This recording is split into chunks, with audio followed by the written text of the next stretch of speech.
আমার প্রিয় ছাত্রছাত্রীরা, আশা করি তোমরা প্রত্যেকেই ভালো আছো, সুস্থ আছো। আমরা আজকে করব মডেল অ্যাক্টিভিটি টাস্ক 2021-এর। আমাদের আজকের আলোচনা হবে ক্লাস 6-এর উপর। আর আজকে আমাদের সাবজেক্ট হচ্ছে বেঙ্গলি বা বাংলা পার্ট 1। এর পরবর্তী ক্লাসগুলো যদি পেতে চাও তাহলে অবশ্যই চ্যানেলটিকে এখনই সাবস্ক্রাইব করে পাশে থাকা বেল আইকনটি প্রেস করে দাও। আজকে আমরা এই প্রশ্নপত্রটি সমাধান করব। আমরা একটা একটা করে সমস্ত প্রশ্নের অ্যান্সার দেখব। কারো কোথাও বুঝতে অসুবিধা হলে অবশ্যই আমাকে কমেন্টের মাধ্যমে জানিয়ে দিও, এবং এর পরবর্তীতে কোন টপিকের উপর, কোন বিষয়ের উপর তোমরা ভিডিও চাও সেটাও আমাকে জানিয়ে দিতে পারো। তাহলে চলো শুরু করা যাক। নিচের প্রশ্নগুলির উত্তর নিজের ভাষায় লেখো। 1 নম্বর প্রশ্ন কি? বলি, এটা কি পঞ্চানন অপেরা পেয়েছ?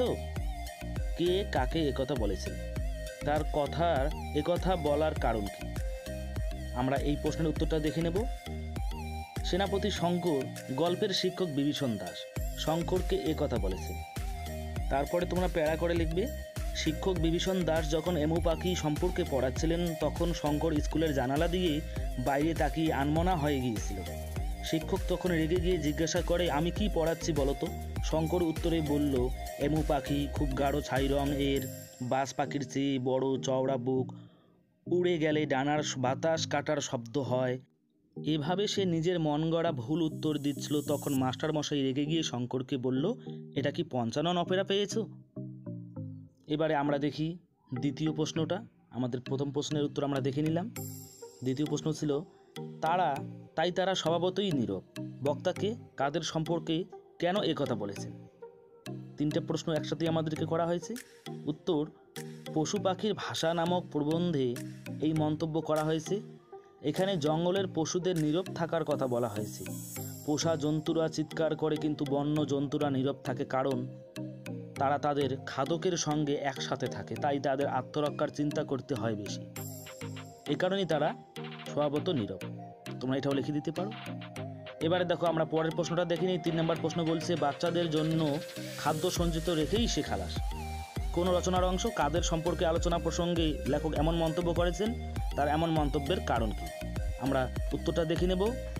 উত্তর হচ্ছে, প্রশ্নে উল্লিখিত বাক্যটি গোপালচন্দ্র ভট্টাচার্য রচিত কুমড়ো পোকার বাসাবাড়ি রচনার অংশ। কুমড়ো পোকার সম্বন্ধে লেখক এমন মন্তব্য করেছেন, কুমড়ো পোকার ডিম ফুটে বাচ্চা বের হওয়ার পরেই যাতে সে খাবার পায় তার ব্যবস্থা আগেই কুমড়ো পোকা করে রাখে, তাই ডিম থেকে বাচ্চা বের হওয়ার পরই বাচ্চাদের নিজেদের উপর ছেড়ে দেয়। এজন্য লেখক এমন মন্তব্য করেছেন। এবারে আমরা দেখে নেব পরের প্রশ্ন। পরের প্রশ্ন হচ্ছে চতুর্থ প্রশ্ন। কি ছিল চতুর্থ প্রশ্ন? আঁচল পেতে বিশ্বভুবন ঘুমোচ্ছে এইখানে, কবির এমন অনুভবের কারণ বুঝিয়ে দাও। চলো আমরা দেখে নেই চতুর্থ প্রশ্নের অ্যান্সারটা। উত্তর, নীরেন্দ্রনাথ চক্রবর্তীর লেখা ভবদুপুরে কবিতায় কবি এমন মন্তব্য করেছেন। তারপরে তোমরা প্যারা চেঞ্জ করে লিখবে, গ্রীষ্মের দুপুরের সময় শান্ত চারিদিকের পরিবেশ, গৃহস্থরা নিদ্রাচ্ছন্ন এবং নাগরিক জীবনের কর্মচাঞ্চল্য বিরতি। এই পর্ব দেখে কবির মনে হয়েছে সারা বিশ্ব যেন বিশ্রামে বিভোর নিদ্রিত, তাই এই মন্তব্য। এবারে আমরা দেখি নেই পঞ্চম প্রশ্ন। আমরা একদম ভিডিওটার শেষের দিকে চলে এসেছি।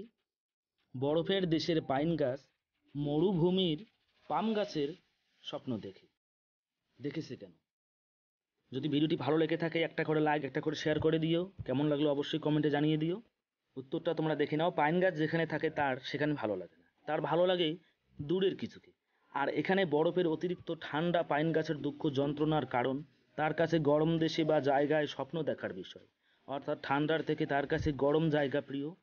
সেই জন্যই বরফের দেশের পাইন গাছ মরুভূমির দেশের পাম গাছের স্বপ্ন দেখে। এর পরের ভিডিও আমি কোন টপিকের উপর, কোন বিষয়ের উপর বানাবো তোমরা অবশ্যই আমাকে কমেন্টের মাধ্যমে জানিয়ে দিও। পরবর্তী ভিডিও পেতে হলে কিন্তু চ্যানেলটিকে এখনই তোমাকে সাবস্ক্রাইব করতে হবে, পাশে থাকা বেল আইকনটি প্রেস করতে হবে। ব্যুৎপত্তি অর্থ বলতে কি বোঝায়? উত্তর হচ্ছে, ব্যুৎপত্তিগত অর্থ বলতে বোঝায় বিশেষভাবে বিশ্লেষণ করা। এবারে আমরা দেখে নেব আমাদের শেষ প্রশ্ন। দেখা যাক শেষ প্রশ্ন কি ছিল। শেষ প্রশ্নটা ছিল, সিদ্ধ অথবা মৌলিক শব্দের দুটি উদাহরণ দাও। আমরা শুধু মৌলিক শব্দের উদাহরণই দেব না, কাকে বলে সেটাও বলে দেব। যে শব্দকে অর্থপূর্ণ কোনো অংশে বিভক্ত বা ভাঙা যায় না তাকে সিদ্ধ বা মৌলিক শব্দ বলে। উদাহরণ, দেখ, চল, বল, এই সমস্ত শব্দগুলি হচ্ছে মৌলিক শব্দের উদাহরণ। তাহলে আজকের ভিডিও এই পর্যন্ত। অবশ্যই যদি শেয়ার না করে থাকো, লাইক না করে থাকো, অবশ্যই লাইক ও কমেন্ট শেয়ার করে দিও, এবং নতুন হলে অবশ্যই চ্যানেলটিকে সাবস্ক্রাইব করো। পাশে থাকা বেল আইকনটি প্রেস করে দিও, তাহলে পরবর্তী ভিডিও পেতে তোমার সুবিধা হবে। তাহলে আজকে বিদায় নিচ্ছি, দেখা হচ্ছে পরের ক্লাসে। ততক্ষণ পর্যন্ত সবাই ভালো থেকো, সুস্থ থেকো।